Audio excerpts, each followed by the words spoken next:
आज भी इस देश में अति पिछड़ा वर्ग है, दलित हैं, आदिवासी हैं, अल्पसंख्यक हैं, जिनको जितनी भागीदारी मिलनी चाहिए नहीं मिलती है। हम अति पिछड़ा वर्ग को एक विजन देना चाहते हैं। हमारे पॉइंट्स हैं, 10 पॉइंट्स हैं। ईबीसी दोस्तों, राहुल गांधी का एक भाषण है, वो बिहार में दिया गया और इसकी खूब चर्चा हो रही है। सबसे पहली बात यह है कि राहुल गांधी ने चुनाव आयोग को लपेटे में लिया है और सीधे तौर से कहा है कि जब हमने सबूत दिए उसके बाद चुनाव आयोग जागी है और एक्शन लेना शुरू किए है।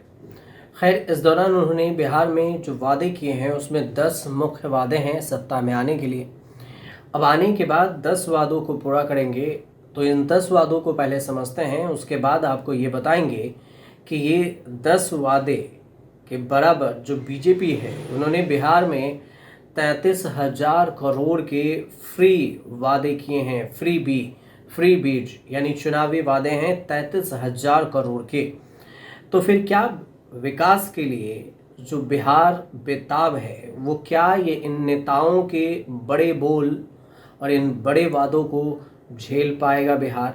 समझना जरूरी ये भी है कि 10 वादे वर्सेस 33,000 करोड़ की परियोजना में कौन कितना बाजी मार सकता है। लेकिन उससे पहले आपको जो राहुल गांधी ने वादे किए हैं उस वादों को बताते हैं और उसके बाद उनका बयान सुनवाते हैं।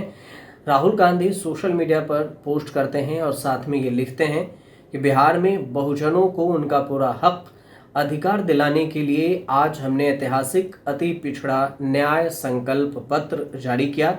इसमें 10 ठोस संकल्प हैं।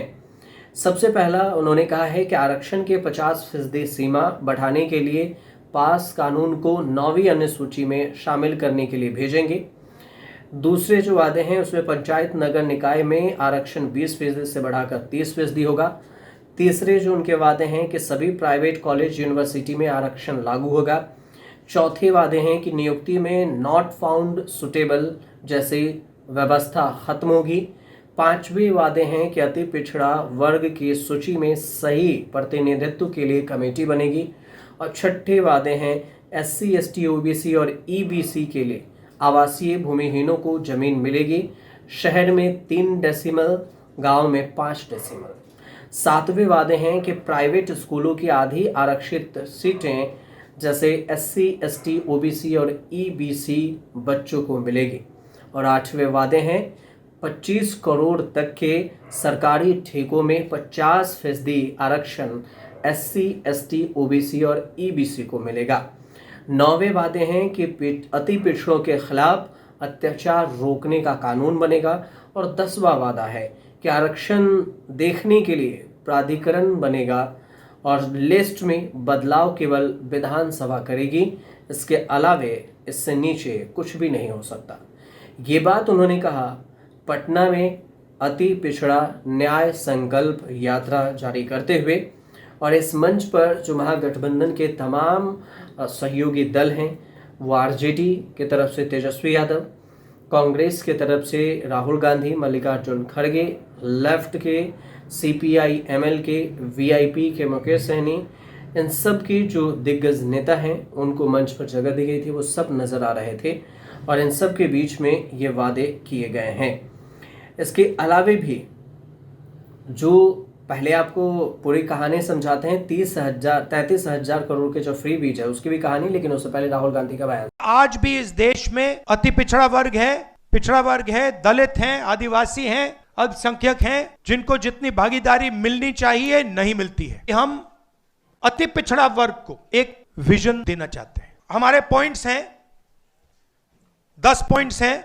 EBC atrocity prevention act, EBC reservation local body में जो 50% की सीलिंग है 9th शेड्यूल में उसे इंक्लूड करना। रिक्रूटमेंट में जो नोटेबल है उसे इलीगल कराना। 5वें नंबर पे डेडिकेटेड कमेटी, जो भी आपके मतलब समस्याएं हैं, ओवर अंडर इंक्लूजन की जो बात है उसको एक कमेटी देखे। जिनके पास जमीन नहीं है SC, ST, EBC, OBC community के, उनको 3 डेसिमल रेजिडेंशियल जमीन अर्बन एरियाज में देने का काम। ऐतिहासिक काम है ये। आधी सीटें यूपीए के अंदर जो RTE के लिए हैं वो EBC, ST, OBC के लिए रिजर्व्ड होंगी। ये अगला सुनिए, EBC, SC, ST, OBC के लिए गवर्नमेंट कॉन्ट्रैक्ट्स में 25 करोड़ के जो कॉन्ट्रैक्ट्स हैं उसमें 50% रिजर्वेशन। आर्टिकल 15 रिजर्वेशन इन एडमिशन प्राइवेट एजुकेशनल इंस्टीट्यूशंस में हम यहाँ इंप्लीमेंट करेंगे, और एक रिजर्वेशन रेगुलेटरी अथॉरिटी जो रिजर्वेशन को देखेगी और इंप्लीमेंट करेगी। अब ये जो 10 पॉइंट्स हैं अति पिछड़ा वर्ग की आवाज है और ये हम इंप्लीमेंट करने जा रहे हैं।